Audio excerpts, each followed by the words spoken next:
Here, 1 second. There's just a notification. I need to swipe away.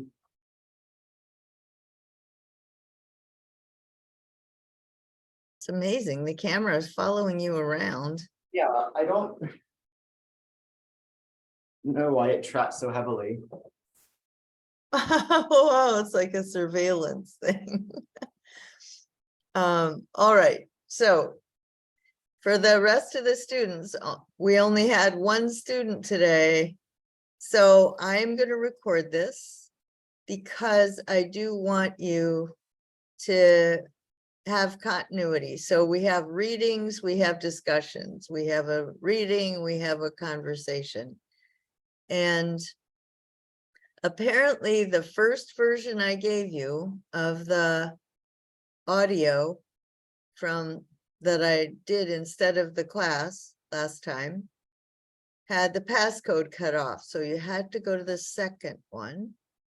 Also in module 12, I told you to read 4 posts, the 4 attachments, and the 4th one was not published until just now when I noticed that that button wasn't published. And that was the long reading. That was the one main reading. So I would like you to read the material.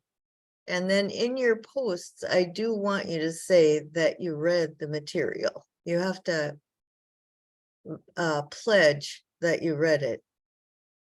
Because as I said before, there's a lot of classes where people talk and I can't even tell if they read it.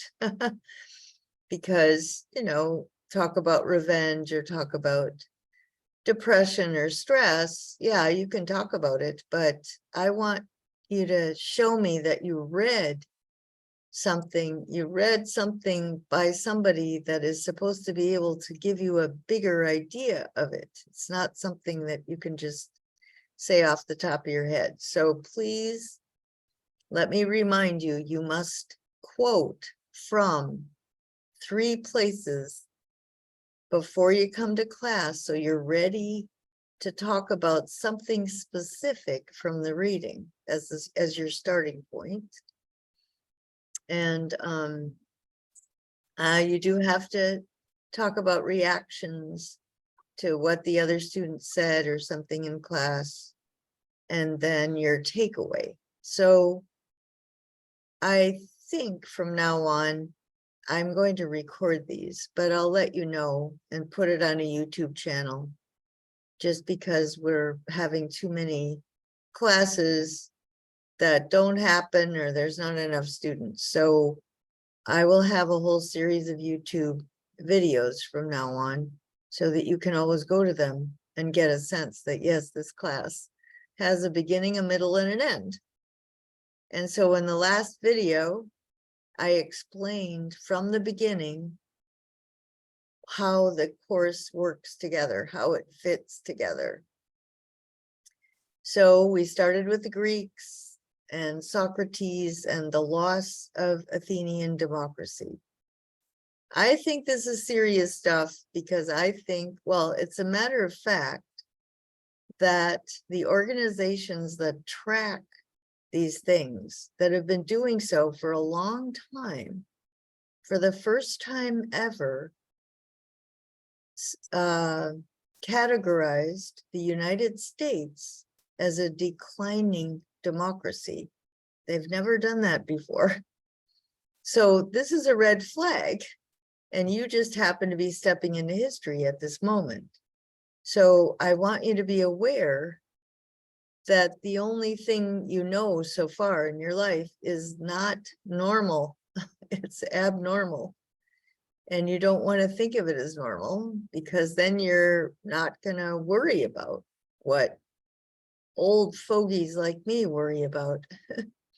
So I do want you to think about what Plato, how he described what was going on in Athens, right? And then make analogies with our own country. Do we have stuff like that going on? Do we have law courts where people are taught how to speak persuasively so they can get off They can commit crimes and they pay someone to speak persuasively, and they don't have to get found guilty, right? They can get off. Do we have all these other things? Religious fundamentalists who decide that there's just one and only one way to read the holy books, and it becomes divisive, right? The society gets polarized, and there's plenty of books out that the first step in societies that end up with authoritarianism, the first step is the polarization of the people. So you should worry about that. So last time we talked about humanism, and so Weston did read the assignment, so he and I are going to talk about the humanism module. What was that, 12? And then we're also going to talk about the next module after that. So this is a really important part of the class. I want you to think about this stuff because it is a really condensed version of sort of the source of our polarization is humanism versus anti-humanism. And it's been an issue in our country forever, but boy, it's really getting intense now because of all the ways we can communicate. We know what each other's thinking at a level we never did know before. So keep all that in mind. All right, so what did you get for, I guess I'll look at the text and you can tell me what your reaction was, okay? Alrighty. Um, So I appreciate that. Not a warm up, a refresher. okay. So did you read the first one here? It's just a quickie. Was that the New York Times one? Yep. Yes, I don't, because it was so short, I don't have like a super complex thought on it. But I remember there was one particular quote that, here, wait, I need to pull it up so I can actually see it a little closer.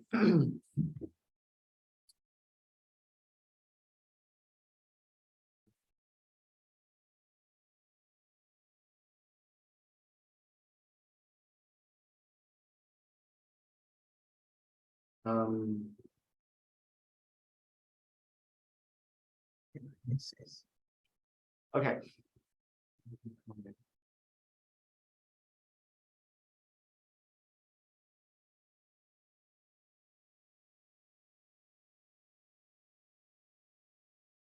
Okay, yeah, okay. We create our own reality when we act. And that reminded me of something that I learned in anthropology, which is how like one of the effects of globalization is space-time compression. Like the world has changed irreversibly.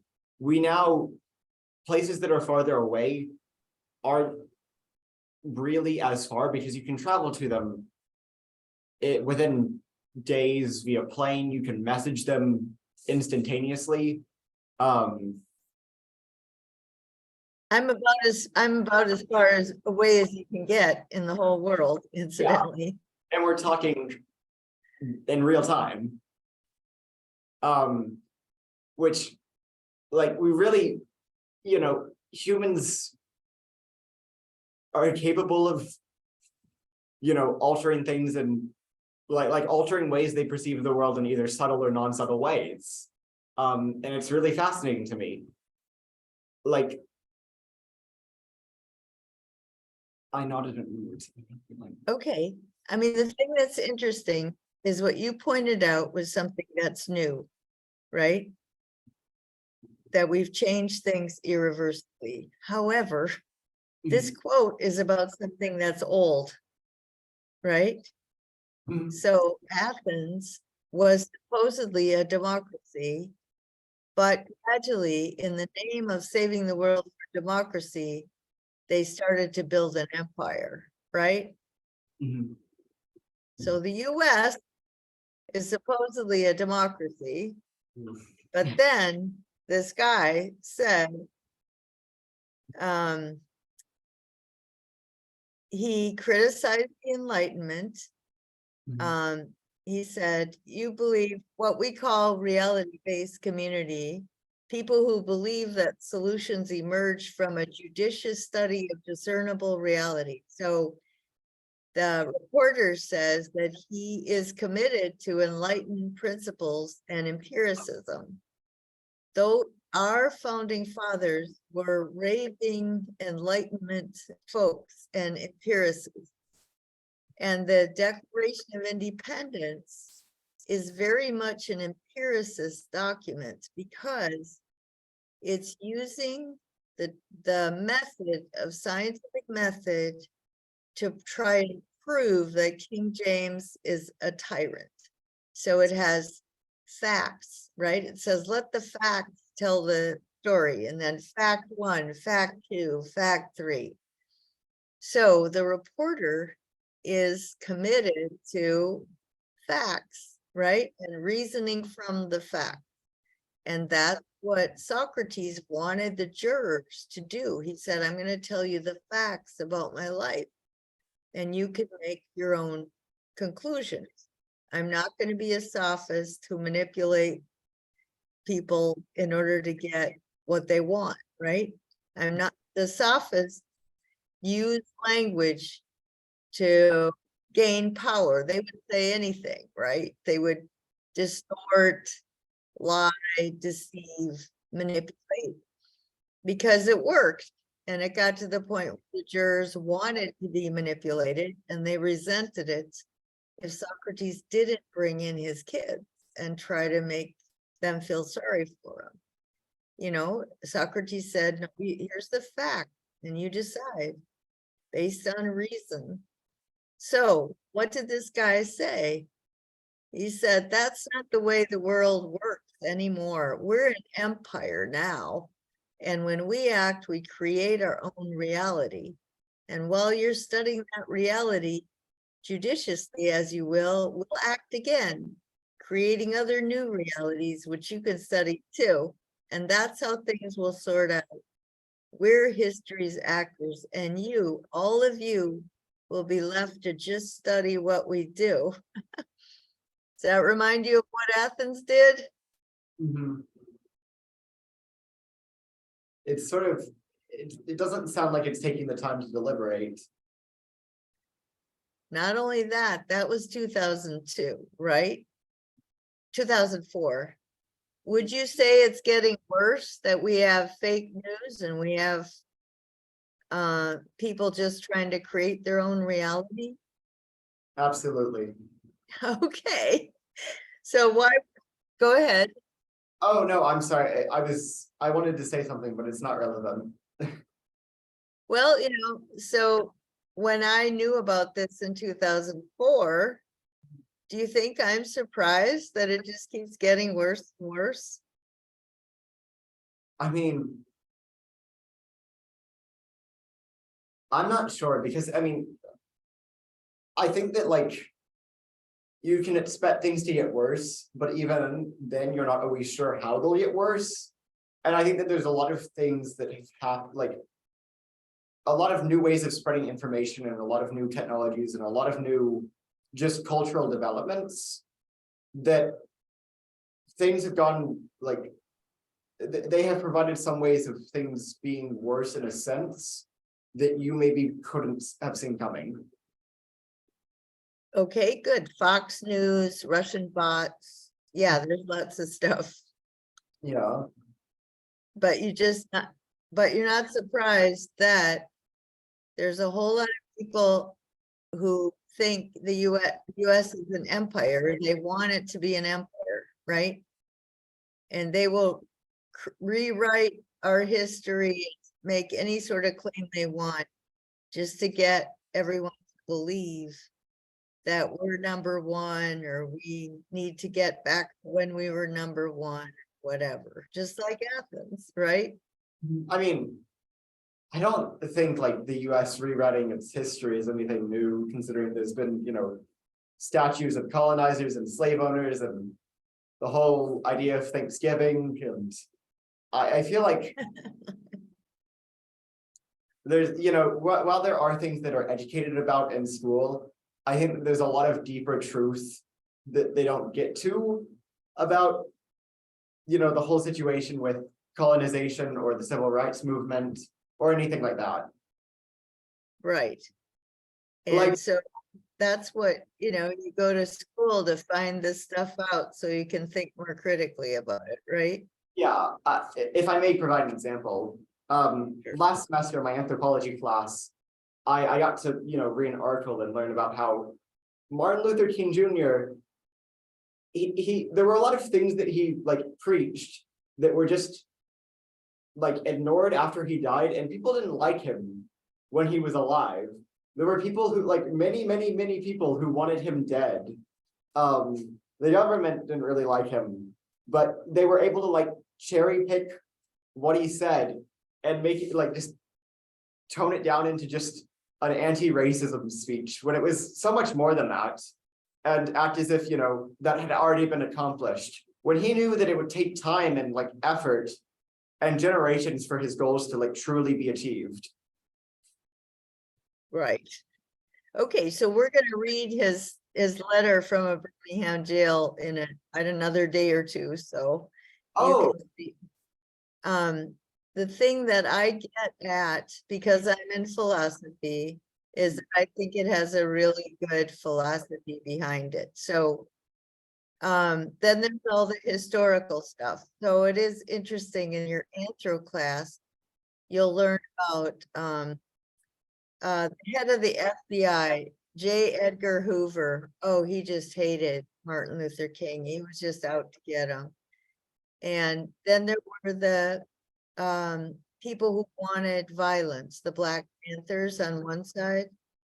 And then there were the people he argues against who thought he was being too radical on the other side. So it's important to know that, just because whatever social movement you have, you're going to have people saying you're going too fast, and they're going to have people saying you're going too slow, right?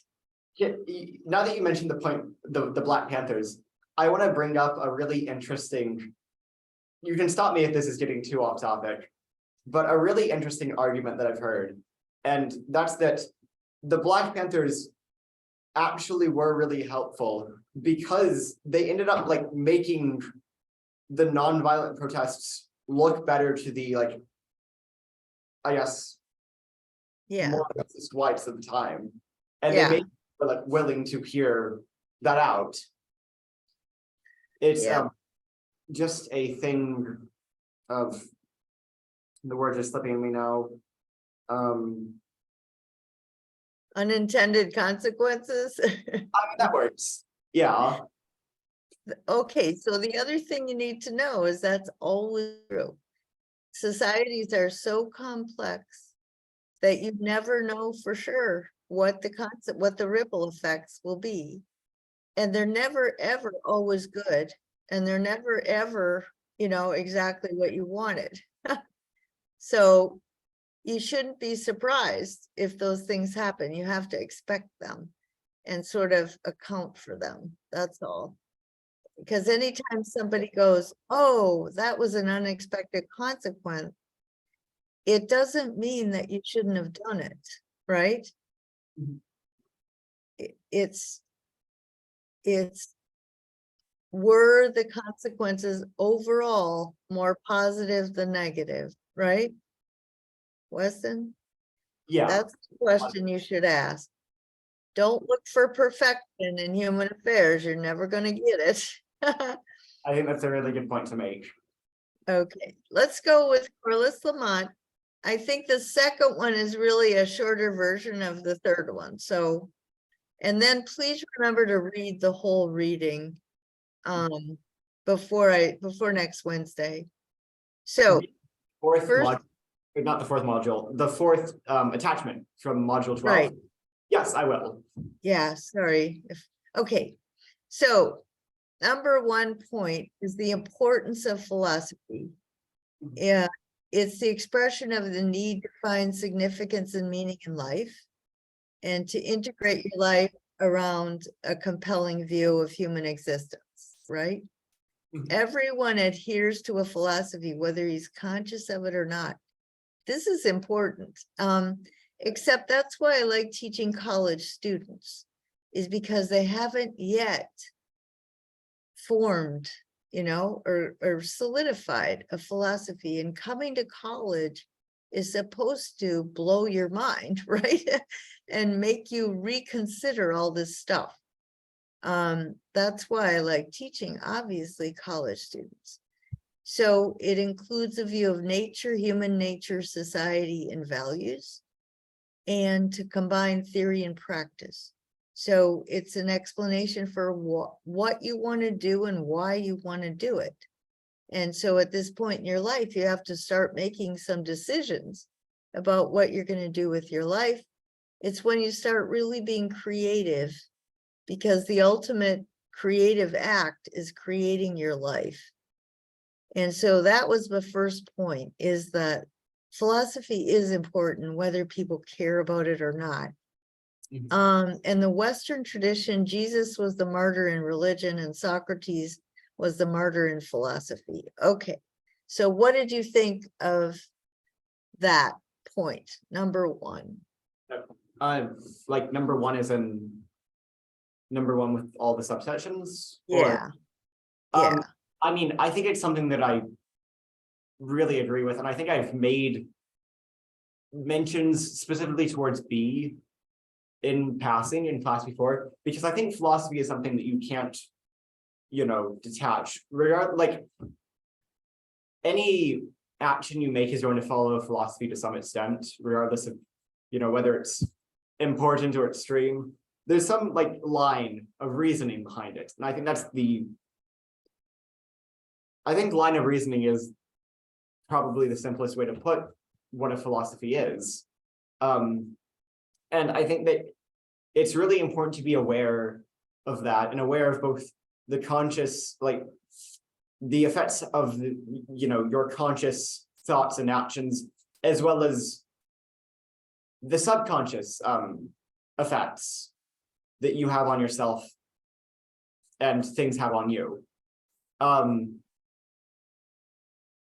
Good. And so that was following the themes of the class. Socrates says, an unexamined life is not worth living, right? So that would be that line of reasoning. Yes. And then when Socrates says, not too much, not too little. So if you're trying to decide if you're being generous or not, Aristotle doesn't give you a formula, right? Then you have to start saying, okay, what would be too much? What would be too little, right? Right. And then also, I think I remember in college, when I read this, I thought, oh, I've been doing that for a while. I didn't know, there was a whole theory behind it. Like, this is your mind. Does that make sense to you, Winston? No, that makes sense. And it's really interesting how things can work like that. And there's a whole discipline. It's like, I didn't know it was a subject matter. I just thought it was like what I do.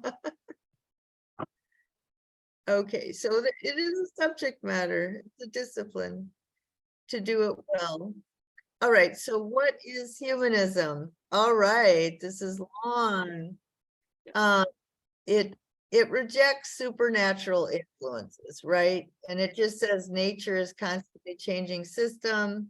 Humans are an evolutionary product of nature. Mind isn't inseparable from the body. Humans can solve their problems. It rejects determinism. I can't help it because I grew up law. Fatalism, predestination. You don't blame God. You don't blame anything else. So it promotes the agency, human agency, freedom of choice and actions. Ethics and morality are grounded in this world experiences. Focus on self-development, develop community, art, beauty, social programs, democracy, equality, freedom, right?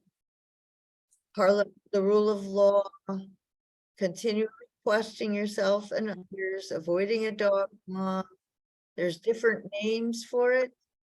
Scientific, secular, naturalistic, democratic. You don't escape to a compensatory realm, make-believe, supernatural stuff. Service to your fellow human beings is the ultimate moral idea. And also it rejects the view that people are only motivated by self-interest. It's not true, it's not healthy, and it certainly shouldn't be anybody's philosophy. Okay. So what do you think of that? Point number 2. Well, there is a comment I would like to make. Good. And that's on determinism. Because I think that, you know, it's something that, like, is both difficult to prove and disprove, but I don't think it really matters of whether it is true or not. Because I think if you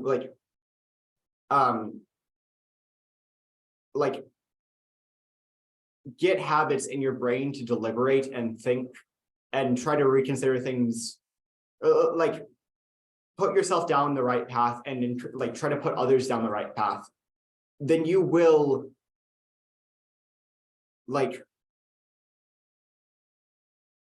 be making better choices, and you will be like striving to make others make better choices. Right. And that's actually why the Greeks had these tragedies. Mm-hmm. Because Oedipus is out there, you know, killing his father, marrying his mother. He behaves exactly the way a boy does when that's his unconscious motive, or conscious. Like maybe he grew up and his mom complained that his dad didn't make enough money. And so this seed gets planted in his head that he's going to please his mom and beat his dad, you know, and he's just obsessed with money. And he's not necessarily conscious of it, right? It's just that it's really destroying. That he runs a company and just drives people nuts. But so you're supposed to go watch that and then have this shock reaction, that, oh my God, that's what I've been doing. Or, oh my God, that's my dad, or that's my uncle, or something like that. So you bring it into consciousness. Does that make sense, Weston? That makes sense. And as soon as you do that, now you have freedom of choice, right? You have agency, because people are driven by unconscious things, but they can also educate themselves to shake out of it, snap out of it. Does that make sense? Yes. Okay, good. What else? Any other point you wanted to talk about?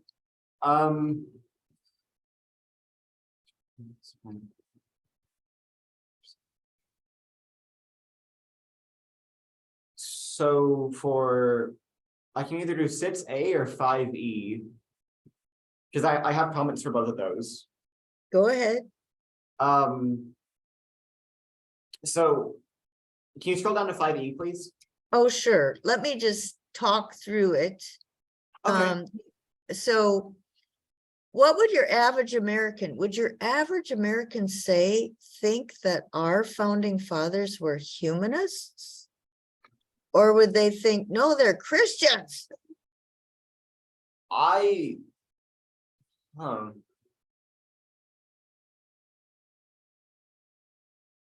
trying to think, because I don't personally, I feel like they weren't quite either, but I don't really it's hard for me to, I guess, tell what the average American would think.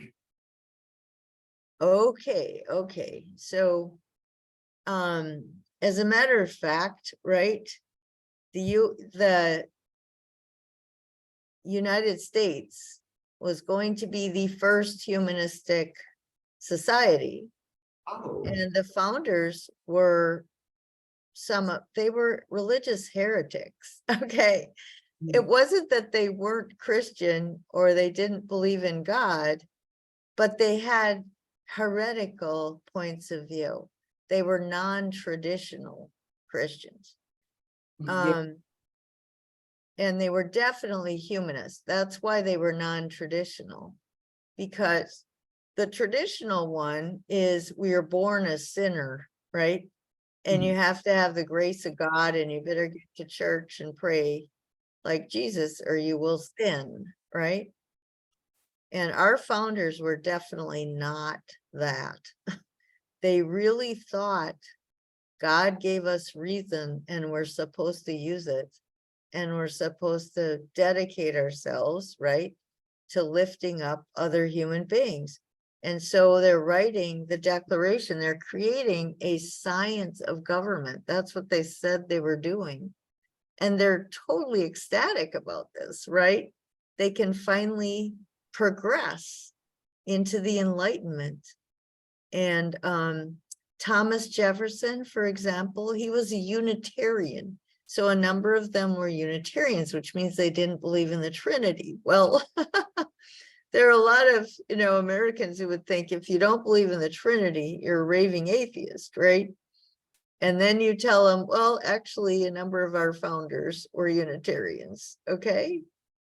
What else? They were, okay, Weston, if you asked how many Baptists do you think signed the Declaration of Independence? What do you think the average American might think? How many people signed it again? Well, let's just say, I'm not quite sure exactly how many signed it. Let's just say 90. 90. No, let's just say 120. I'd say at least 20. Okay. Well, okay, so 85 were Church of England, because really that was the Brits. That makes were the privileged class of the Brits were all Church of England. And then they allowed in all these other nutcases, right? Puritans, all these other groups that were persecuted in Europe and in England. They said, oh, come on over, as long as you leave your religion at the courthouse door, right? Don't bring it into the legal system, but you can have any nutcake view you want about religion. We're not going to oppress you because it ripped Europe apart. So, but that's why they did want educated voters, because they want voters to have clear in their head, here's my religious beliefs over here, and here's my education as a citizen over here, right? Do not mix them up. Anyway, there was only one Baptist, all right? Oh. And he was obsessed about separating church and state, like absolutely separate. Why would he be obsessed about separating church and state?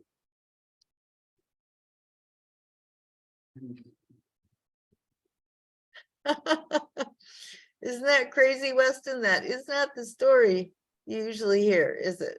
Yeah. Because my relatives are Swedish Baptists, okay, and they came over here. Why? Because if the Church of England had any say about the government, they would make me baptize my baby, and I'm not baptizing my baby, right? Oh, that makes sense. I couldn't remember like how Baptists baptized. I thought it was like they waited to do it, but I wasn't sure. But that is so different from the Baptist church now, right? Now it wants the unified church and state, and it wants to make us a Christian nation and all that. It's just like nothing at all like it was at the beginning. Anyway, so Thomas Jefferson is wanting people to think for themselves, get over the monks, right? The Catholic prejudice and the superstition, right? And he wants them to get over supernatural intervention and to just say, God gave us reason, we're supposed to do this, and we do it on our own. But God wants us to do it on our own. It's not like taking God's place. It's like you just don't wait for God to come in there and fix stuff when you screw it up, right? You screwed it up. Okay. So, Abraham Lincoln, the preamble to the Constitution is a summary of humanist principles. They leave out the mention of God. And at that time in history, that was absolutely outrageous. All right. And the Bill of Rights separated church and state. So our founders were accused of being flaming atheists. They were religious heretics and political revolutionaries, declared war on their country's political organization. It was super, super radical progressive. Okay, then it gives the history, Renaissance humanism, academic humanism, Catholic humanism, naturalistic, religious, the Unitarians, the Supreme Court. No one can be denied a job because he does or does not profess a belief in God. That's really radical. In Europe, you had all those religious wars. The ethical culture societies, well, let's focus on ethics, and that would be Aristotle ethics, right? That's what they were thinking of, the virtues, because that is virtue apart from any theological or metaphysical consideration. It's still crazy to me how like that has rippled so far in our history. What is we've gotten so far away from that? No. The Aristotelian, yeah. Thank you very much. The Aristotelian virtues and like all this Greek philosophy, it's been that important like throughout time. It's really me, and I find it really interesting. Good. Well, I like teaching it. And then the reason I'm over here in Indonesia is because when I read their Declaration of Independence, I said, that's Aristotle. And the guy who wrote it had actually studied in the West, so he knew this stuff. He didn't mention Aristotle because there was a group of people who accused, there were Aristotelian Muslims long ago, but there were some other Muslims that accused them of being heretics. So of course, this guy is not going to bring up that it's Aristotle because there would be Muslims in his country that would, not go for it. But it definitely is. And so I like working with Indonesian scholars to link their values and their culture to Aristotle, because then you can link it to Western democracy. So now you have an international democracy. We're expanding the basic core. So that's what I'm doing here. Does that make sense to you? Yes. Okay. So then there's the free thinkers and the rationalists. They were flaming atheists. And then rationalists were the strongest in England. So there were communists and socialists. So Marxists were also a kind of humanist, but they were economic determinists. They said our whole psyche is determined by the economic system we live in and a person's place in that system. That's why normal humanists are ambiguous about Marxism, because the tradition of humanism focuses on human agency and human freedom to control your own destiny. Does that make sense? Weston? Yes, ma'am. I'm sorry. And the reason Marxism is called humanist is because the goal is the welfare of human beings.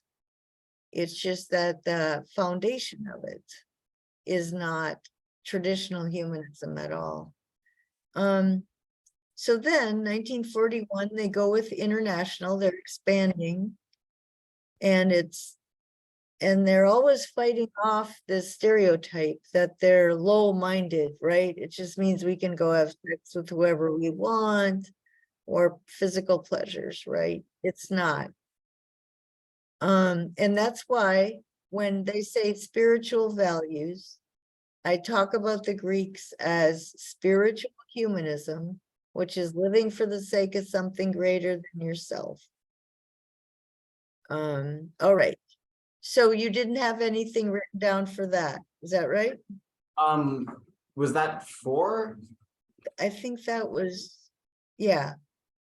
Okay, yeah. I had something written down for 5 and 6. Okay, go ahead. What did you write down for 5? So for 5, I just like, I wanted to comment on how, here, wait, let me see the thing exactly.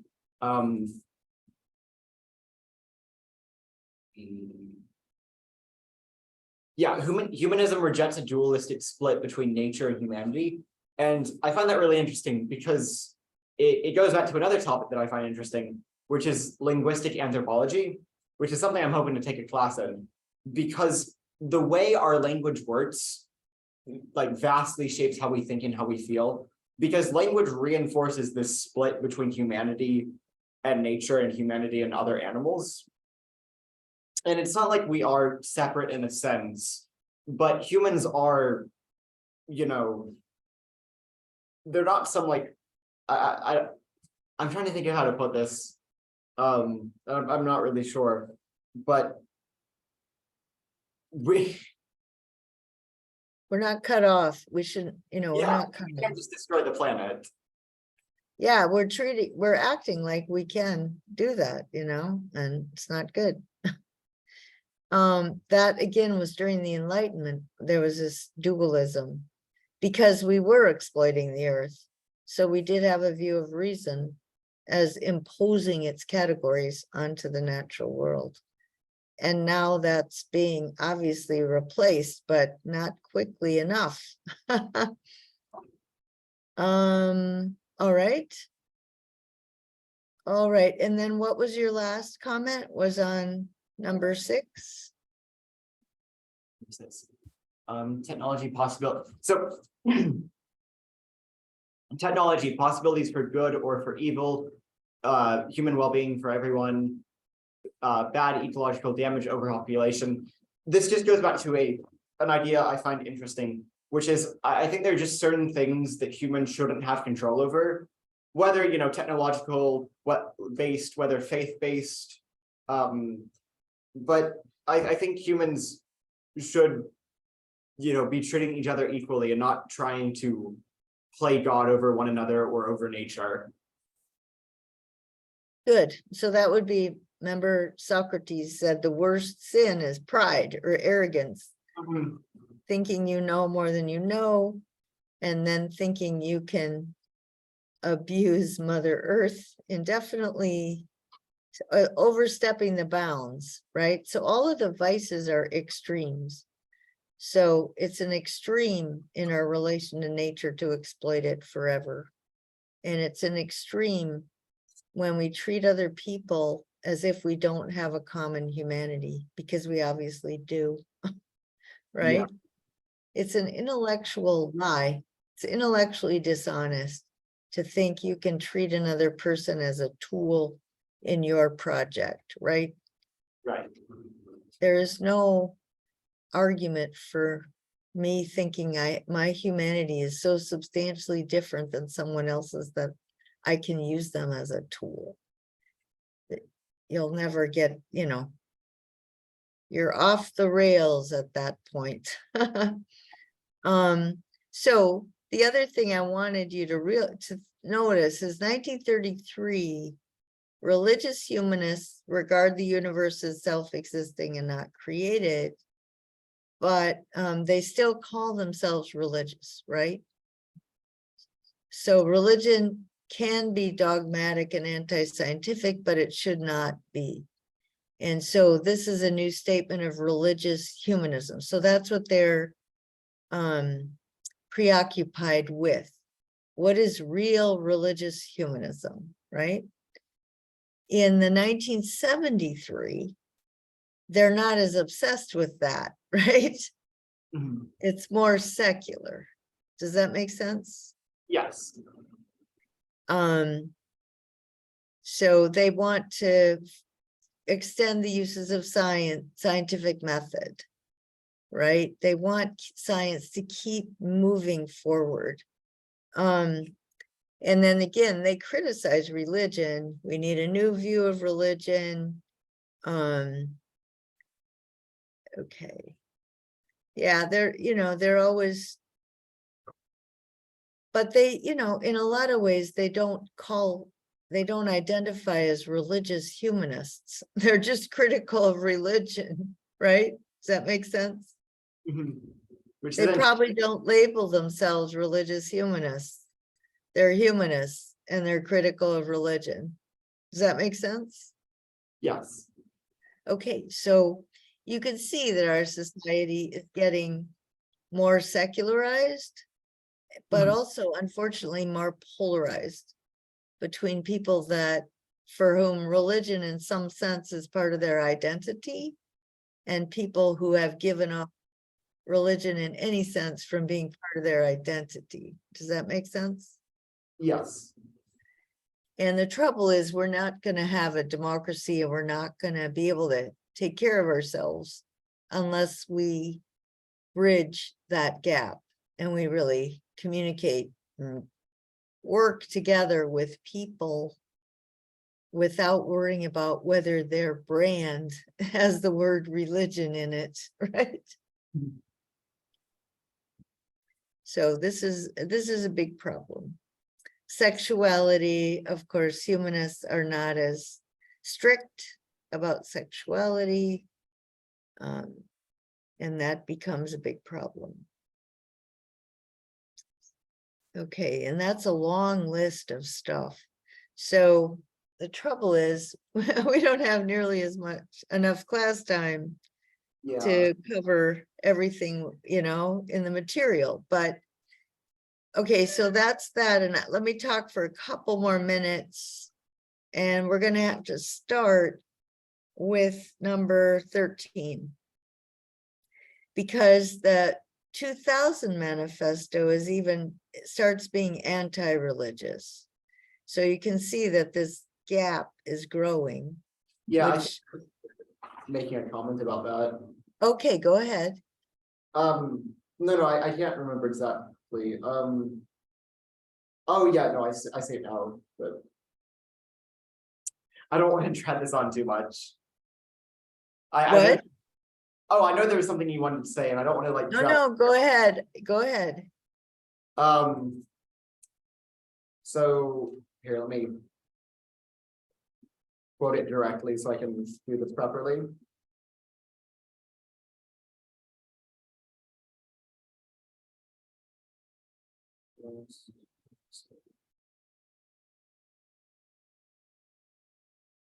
Oh wait, this is for class plan humanism, or our class plan.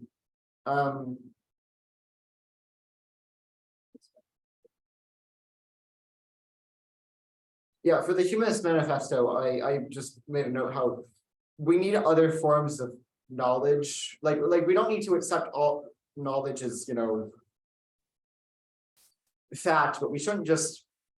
I feel like when you're trying to live off of just facts, there are things you can miss and not realize that you're missing. Right, because we got bombarded with facts, right? Yeah. So we have to look for patterns in human behavior, right? And patterns in better and worse ways of living. And that's what Plato's dialogues are patterns, and myths are patterns. I mean, they arose from experiences people had, right? Yeah. It's just that once you tell the story and you have the pattern in your head, you can filter through the facts that are in front of you, right? Yes. Okay, so you know that people do that with Christianity. They'll have oh, that means, that God is at work, or that means the devil is at work, or that means the end times are here, right? So people are always looking for patterns. And, it's natural to do it. It's just you have to do it carefully. So this particular document, now, not all humanists are part of this Council for Secular Humanism, but it's more anti-religion, right? Humanism is it traces back to Greece. And humanism is more international. It's calling for scientific naturalism, the benefits of technology, ethics and reason, scientific naturalism. So they don't talk about spiritual humanism or anything like that. They're talking about scientific naturalism, planetary humanism, focusing quite a bit on keeping the earth from dying out, right? Keeping the natural cycles alive, and also working together globally, a new global agenda. So that is the direction humanism is taking. But again, it doesn't have to be anti-religion. But we need new institutions. So most of them are like the United Nations, the Geneva Conventions, International Rule of the Seas, Law of the Seas. So these are not religious, the planetary ones. They're not anti-religious. It's just that they're not going to have a religious explanations for things. Okay, so that's the direction that we're going. The problem is it's bringing about a backlash. So for next time, I have one list of the polarization, how you would describe polarization. And this is just an outline of how it gets played out in the public arena a lot. And then I have another. Okay, so this is America Return to God. So that was really big after 9/11. And here's the pagans, the abortionists, the feminists, gays, the lesbians. You helped this happen, right? I remember I saw that quote. What? I saw that quote when reading this, and it was just so absurd to me that I laughed at because I don't understand. This person is like tying all these things they clearly don't like together to try to justify their hate against these groups in the midst of this tragedy, and it's really manipulative. Well, but I mean, I honestly think he might believe it. I think he believes it. I think a lot of other people didn't believe it, and they made it manipulative, right? They use it to manipulate. But what he thought was, he didn't think that God did that, but he said he thought God allowed it to happen because our country was getting taken over by the bad guys. Okay. So I do want you to realize there are a lot of people that think this way. And the other, Pat Robertson, you're supposed to be nice to the Episcopalians, the Presbyterians, and Methodists. The trouble is, almost every one of the people who signed the Declaration of Independence is an Episcopalian, a Presbyterian, or a Methodist. All but one. Do you think that's a problem? Yeah, I can see why that would be a problem. Our country, the way people understand the US and the history is just completely turned upside down. It's incredible. Our goal is a Christian nation. We have a biblical duty. We're called by God to conquer this country. All right. Well, Is that what our founders wanted? no. But that's what that guy we quoted, I read the quote from the beginning, right? We're an empire now. And so then you turn Christianity into an empire-based religion, which is exactly what happened.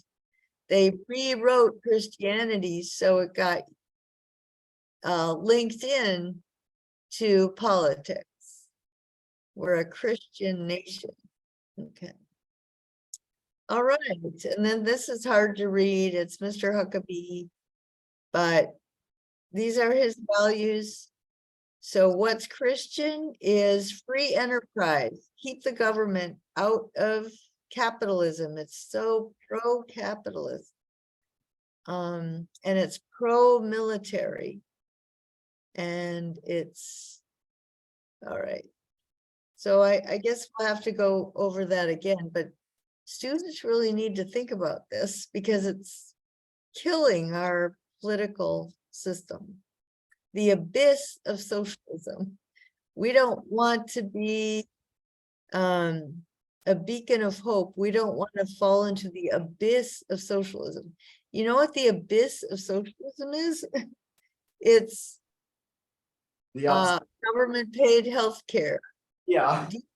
decent schools, 6 weeks of paid vacation, women with children getting 6 months of paid time off to take care of their kids. It's high quality daycare. In terms of happiness scales, all of Europe, all those European socialist countries score higher than the US on quality of life, on happiness of the people. That's the abyss.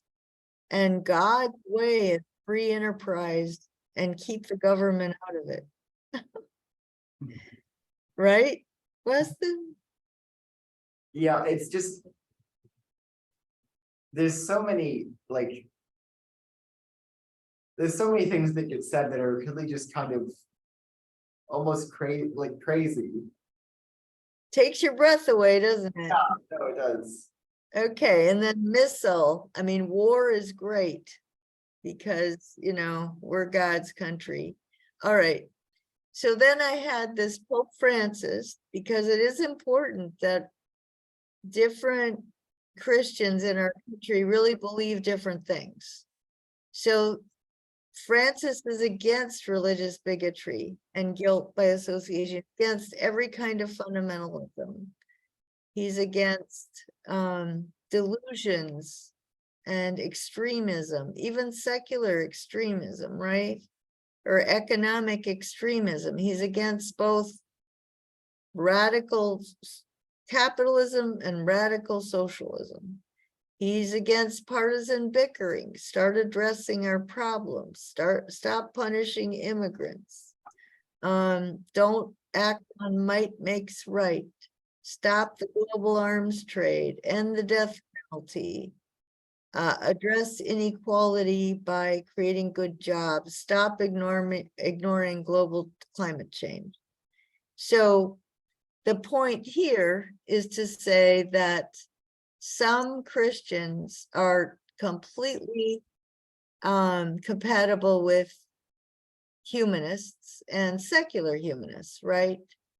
And some Christians are really against humanism. And that's where the war comes in. All right, so I guess I'll let you go now because it's late, of course. But for the students who are looking at the recording, please, here's your assignment for next Wednesday. We're really getting behind, but I don't want to skip this over. So please come prepared to talk about, each student that wasn't here needs to say something about the readings in module 12, and the long reading is the 4th one. And then the readings in module 13, and the long reading again is the last one. So please read it. Please write down in your journal, in your post that you read it. You've got a lot of days now, 5 days or something. So I will see you next Wednesday, and it looks like the internet's gonna work, so I don't have to move. All right, Weston, thank you for Yes, thank you. Have a nice day. Well, I think, it worked out because there was kind of a meeting of the minds, and that's what I want the rest of the students. I want you to know that this is what I think teaching is, right? If everyone should just get engaged and get focused. And it's better if you have students too, but at least you get this sense that we can stay on task and we can say things and bring stuff in. And the material actually moves us along in a specific direction. Does that make sense to you, Weston? Yes. Okay, well, have a good, 5 days. Yeah, have a nice weekend. Yeah, you too.